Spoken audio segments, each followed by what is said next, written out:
கர்த்தருடைய பரிசுத்த நாமத்துக்கு மகிமை உண்டாவதாக. இன்றைக்கு கிறிஸ்தவர்கள் விசுவாசிகளா? எங்க போனாலும் நம்ம கேட்கிறோம், ஒன்று போதகர்கள் இல்லை ஊழியக்காரர்கள் சொல்றோம், அப்படி இல்லைன்னா விசுவாசிகள் ஆர் பிலீவர்ஸ் அப்படின்னு சொல்லி சொல்றோம். அப்ப விசுவாசிகள் அதற்கான மீனிங்கே நிறைய மக்களுக்கு விசுவாசிகள் தெரியல. ஸோ பைபிள் உண்மையா விசுவாசத்தை பத்தி என்ன சொல்லுகிறது? விசுவாசம் அப்படின்றது என்ன அப்படின்றது பைபிள் சொல்லப்பட்டிருக்கு. ஸோ எபிரேயர் 11ஆம் அதிகாரத்துல 1ஆம் வசனம், விசுவாசமானது நம்பப்படுகிறவைகளின் உறுதியும் காணப்படாதவைகளின் நிச்சயமாய் இருக்கிறது. நிறைய பேர் ஒரு வசனத்தை மங்க பண்ணோம் அப்படின்னா உடனே சொல்லுவோம், விசுவாசமானது நம்பப்படுகிறவர்களின் உறுதியும் காணப்படாதவைகளின் நிச்சயமா இருக்கிறது. ஸோ இதற்கான ரியல் மீனிங் என்ன? ஸோ விசுவாசமானது நம்பப்படுகிறவைகளின் உறுதியும் காணப்படாதவைகளின் நிச்சயமாய் இருக்கிறது அப்படின்னா, நம்பப்படுகிறவர்கள் நம்ம விசுவாசிகள். எதை விசுவாசிக்கிறோம் அதை உண்மையா முக்கியம். விசுவாசம் அப்படின்றத விட எதை விசுவாசிக்கிறோம் அப்படின்றது ரொம்ப ரொம்ப முக்கியம். ஸோ அதை பார்க்கலாமா? அதுலேயே பார்த்தீங்கன்னா எபிரேயர் 11ஆம் அதிகாரத்துல 6ஆம் வசனம், விசுவாசம் இல்லாமல் தேவனுக்கு பிரியமாய் இருப்பது கூடாத காரியம். ஏனென்றால் தேவனிடத்தில் சேருகிறவன் அவர் உண்டென்றும் அவர் தம்மை தேடுகிறவர்களுக்கு பலன் அளிக்கிறார் என்றும் விசுவாசிக்க வேண்டும். அது விசுவாசம் அப்படின்றது ஏசு கிறிஸ்துவை நம்ம பார்த்துருக்கோமா? பார்க்கல. ஸோ அப்ப நம்ம கர்த்தராகி இயேசு கிறிஸ்துவை விசுவாசிக்கிறோம், அதை நம்புறோம். நம்பப்படுகிறவர்களின் உறுதியா இயேசு கிறிஸ்துவை விசுவாசிக்கிறோம், உறுதியா இயேசு கிறிஸ்துவை நம்புறோம். காணப்படாதவர்கள் நிச்சயம். ஆமா, நான் இயேசு கிறிஸ்துவை இது வரைக்கும் பார்த்ததில்லை, அவர் இந்த உலகத்துல வாழ்ந்த போது நான் வாழ்ந்ததில்லை. அப்படி இருக்கும்போது நம்ம இயேசு கிறிஸ்துவை விசுவாசிக்கிறோம். That is believe. ஓகே, இதுதான் விசுவாசம். ஸோ விசுவாசம் இல்லாமல் தேவனுக்கு பிரியமாய் இருக்க முடியாது அப்படின்னு சொல்றாரு. அப்ப இருப்பது கூடாத காரியம் சொல்றாரு.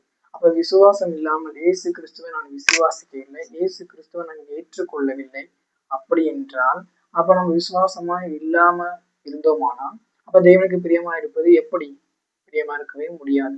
ஸோ இயேசு கிறிஸ்துவை விசுவாசிக்கிறவர்கள், நம்புகிறவர்கள், அவர்கள் தான் என்ன பண்ண முடியும்? தேவனுக்கு பிரியமாய் இருக்க முடியும். அதிலே பாத்தீங்கன்னா செகண்ட் ஹாஃப்ல, ஏனென்றால் தேவனிடத்தில் சேருகிறவன் அவர் உண்டென்றும் அவர் தம்மை தேடுகிறவர்களுக்கு பலன் அளிக்கிறார் என்றும் விசுவாசிக்க வேண்டும். ரெண்டு விஷயம் ரொம்ப ரொம்ப முக்கியங்க. நான் இயேசு கிறிஸ்துவை விசுவாசிக்கிறேன். இப்போ விசுவாசம் என்னன்னு தெரிஞ்சிருச்சு. என்ன விசுவாசிக்கணும் அப்படின்னா, இயேசு கிறிஸ்து அவர் இருக்கிறார் என்றும் அவரை தேடுகிறவர்களுக்கு அவர் பலன் அளிக்கிறார் என்றும் நான் விசுவாசிக்க வேண்டும். நீங்க இயேசு கிறிஸ்துவ விசுவாசிக்கிறீங்க அப்படின்னா என்ன? நீங்க இயேசு கிறிஸ்து இருக்கிறார்னு விசுவாசிக்க முதலாவது. இரண்டாவது, இயேசு கிறிஸ்துவ நீங்க தேடும் போது அவர் கண்டிப்பா உங்களுக்கு பலன் அளிக்கிறார், பதில் தருகிறார், நன்மை செய்கிறார் என்று நீங்க விசுவாசிக்க வேண்டும்.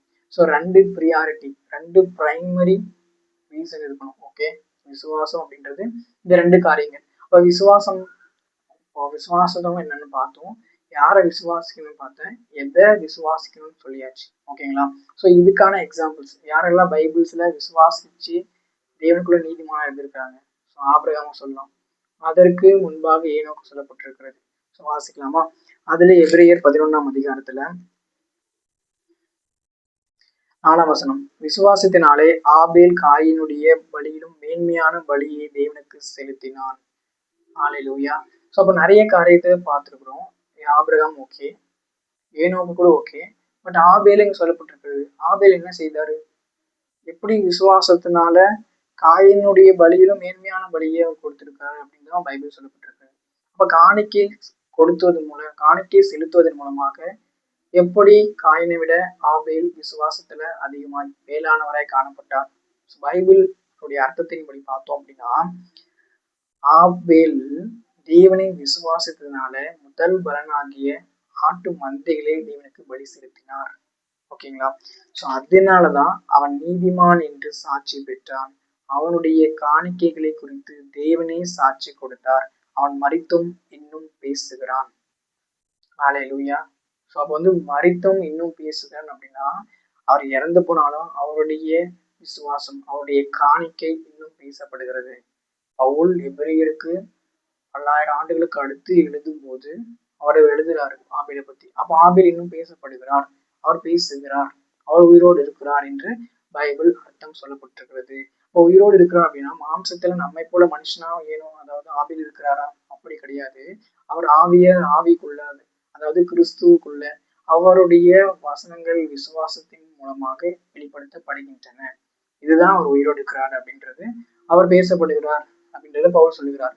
ஸோ ஓகே, நீங்க விசுவாசிச்சீங்க அப்படின்னா இயேசு கிறிஸ்துவ விசுவாசிச்சீங்க அப்படின்னா நம்ம நம்பி கர்த்தர் நமக்கு செய்வார், இன்னும் அதிகமாக செய்வார் என்று ஆபேல் அன்றைக்கு முதல் பலனாகிய ஆட்டு மந்தைகளை தேவனுக்கு பலி செலுத்தினார். ஸோ அதே சமயத்துல காயின் இயேசு கிறிஸ்துவை விசுவாசிக்காததுனால, அதாவது அவர் விசுவாசித்தனால வெளியேற பெற்ற காரியங்களை அவர் தரவில்லை.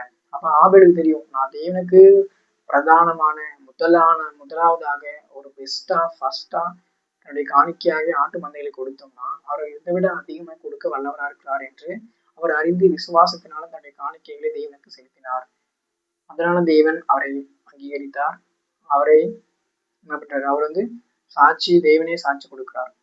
ஆமீன். அப்ப நீங்க தேவனுக்கு விசுவாசமா இருக்கும்போது நம்ம போன வீடியோஸ்ல பார்த்த மாதிரி நம்ம எதை செய்தாலும் கர்த்தருக்கென்று மனப்பூர்வமாய் செய்யப்படும் போது அதுதாங்க விசுவாசம். நான் எதை செஞ்சாலும் அவங்க பாக்குறாங்க, இவங்க பாக்குறாங்க, இந்த காரியத்தை அந்த காரியத்தை செய்யறேன் அப்படின்னு செய்யாதபடிக்கு கர்த்தராகிய இயேசு கிறிஸ்து நம்மோடு கூட இருக்கிறார். நம்ம என்றைக்கும் வாட்ச் பண்ணிட்டே இருக்கார், என்றைக்கும் பார்த்து கொண்டு இருக்கிறார், எப்பொழுதும் நம்மளை வாட்ச் பண்றார் என்று கர்த்தருக்கென்று பயந்து அவருடைய காரியத்தை அவருக்கென்று மனப்பூர்வமாய் நம்ம செய்யப்படும் போது உண்மையான விசுவாசிகளாக காணப்படுவோம், உண்மையான ஆசீர்வாதங்களை பெற்றுக்கொள்வோம், உண்மையான தேவனுடைய பிள்ளைகளாக வாழ்வோம். ஆமே. ஸோ அடுத்த வசனம் பார்த்தீங்கன்னா, விசுவாசத்தினால ஏனோக்கு மரணத்தை காணாதபடிக்கு எடுத்துக்கொள்ளப்பட்டான்.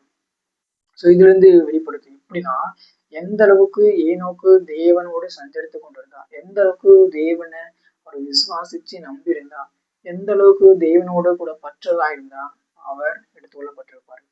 ஸோ இன்றைக்கு காலகட்டத்தில் வரைக்கும் இத்தனை வருடங்களாக கூட பார்க்குறோம். ஆனால் டைரக்டா தேவன் எடுத்துக்கொள்ளப்பட்டது ஏனோக்க தான் பார்க்குறோம். ஸோ பைபிளில் இருக்கிற அந்த வார்த்தைகள், பைபிள் இருக்கிற அந்த குறிப்புகளின் படி பார்த்தோம் அப்படின்னா இதுதான். ஸோ அப்போ ஏனோக்கு மரணத்தை காணாதபடிக்கு எடுத்துக்கொள்ளப்பட்டான். எந்த அளவுக்கு அவர் தேவனை விசுவாசிச்சிருப்பாரு. அது விசுவாசம் வெரி வெரி இம்பார்ட்டன்ட். அதனாலதான் இயேசு கிறிஸ்துவ விசுவாசிக்கிறவங்களே பிலீவர்ஸ், விசுவாசிகள் அப்படின்னு சொல்லப்பட்டிருக்கு. அப்ப விசுவாசிகள் எல்லாருமே தான், போதகர்கள், ஊழியக்காரர்கள், அப்போஸ்தலர்கள், சீஷர்கள், ஆல் ஆஃப் கேட்டகரிஸ் எல்லாருமே விசுவாசிகள் தான். முதலாவது நீங்க விசுவாசிக்கணும். அப்ப அந்த விசுவாசம் தான் நம்மளை ரட்சிக்கும், அந்த விசுவாசம் தான் நம்மளை தெய்வத்துல கொண்டு போகும்.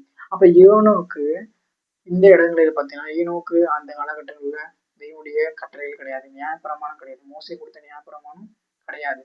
ஸோ அப்ப இயேசு கிறிஸ்துவோடைய வார்த்தைகள் அவருக்கு தெரியாது. ஸோ அப்படி எப்படி அவர் ஏற்றுக்கொண்டார், எப்படி இயேசு கிறிஸ்து ஏனோக்கை ஏற்றுக்கொண்டார்? ஏன்னா இயேசு கிறிஸ்துவுக்கு தெரியும் ஏனோக்கு எந்த அளவுக்கு விசுவாசமா இருக்காரு, தன் மீது எந்த அளவுக்கு தன்னோட கூட சஞ்சரித்து கொண்டிருக்கிறாரு அப்படின்னு தேவனுக்கு தெரியும். அதனாலதான் அவர் என்ன பண்ணாரு, அவர் எடுத்துக்கொள்ளப்பட்டார்.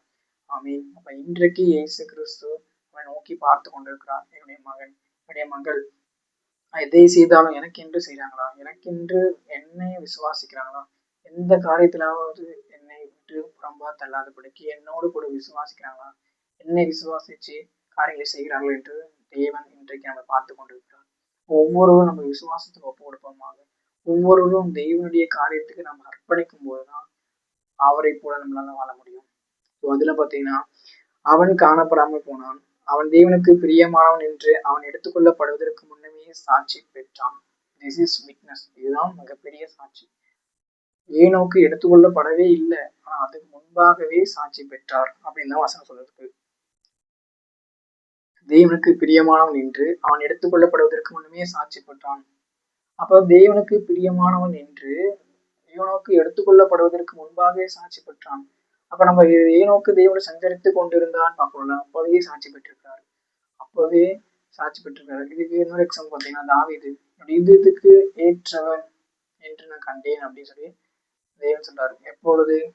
தாவீது வாழ்ந்து கொண்டிருக்கும் போதே சொல்றாரு. அதே போலதான் ஏனோக்கு தேவனோடு சஞ்சரித்து கொண்டிருக்கும் போதே தேவன் சாட்சியாக சொல்லுகிறார். அப்ப இப்படிப்பட்ட விசுவாசம் நமக்குள்ள காணப்படுங்க. இப்படிப்பட்ட தேவன் மேல் நம்பி இருக்கிற அந்த நம்பப்பட உறுதியும் காணப்படாத நிச்சயத்தை நம்ம என்ன பண்ணோம், நம்ம பெற்றுக்கொள்வதாக. இயேசு கிறிஸ்து ஒருத்தர் இருக்கிறாரு, அவர் நமக்கு பலன் அளிக்கிறார் என்ற ஒரு நிச்சயமாய் விசுவாசிக்கும் போதுதான், விசுவாசம் இல்லாமல் தேவனுக்கு பிரியமா இருப்பது கூடாத காரியம். இப்ப நான் பைபிள் படிக்கிறேன், நிறைய காரியங்கள் செய்யறேன், சபைக்கு போறேன், பைபிள் படிக்கிறேன், தசமபாகம் கொடுக்குறேன், என்னமோ செய்யறேன். ஆனாலும் விசுவாசத்தோடு நம்ம செய்யாவிட்டால், விசுவாசத்தின்படி செய்யாவிட்டால், விசுவாசம் முந்தி விசுவாசத்தோடு செய்யாவிட்டால்